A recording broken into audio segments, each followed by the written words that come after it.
Hello everyone, welcome back to my channel. তোমরা সবাই কেমন আছো? আশা করছি ভালো আছো। তো আমি গেছিলাম বর্গভীমা মন্দিরে। তো এই মন্দিরটি অবস্থিত হচ্ছে মেদিনীপুর জেলার তমলুকে। আর এটি হলো ৫১ সতীপীঠের মধ্যে একটি। আমরা কোনো প্ল্যান না করে হঠাৎ করে ওখানে চলে গেছিলাম। তো গিয়ে ওখানে পুজো দিলাম মায়ের কাছে, কিন্তু সেখানে আমি ক্লিপস নিতে পারিনি, কারণ পুজো দেওয়ার জন্য এত তাড়া দিচ্ছিল ঠাকুরমশাই। কারণ কি, ওখানে আমরা যে টাইমে পৌঁছেছি ওই টাইমে মন্দির বন্ধ হয়ে যাওয়ার সময়, যে কারণে আমরা পুজো দিয়ে বেরোনোর সাথে সাথে মায়ের মন্দিরটি বন্ধ করে দিয়েছে।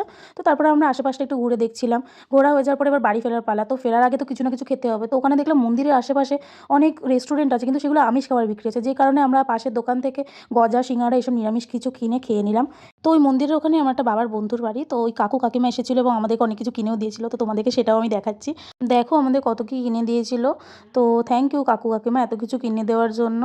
তো তারপর আমরা বাসে উঠে বাড়ি চলে এসেছিলাম। তো আজকের জন্য এটুকুই। দেখা হবে আবার নেক্সট কোনো মিনি ব্লগে। টাটা।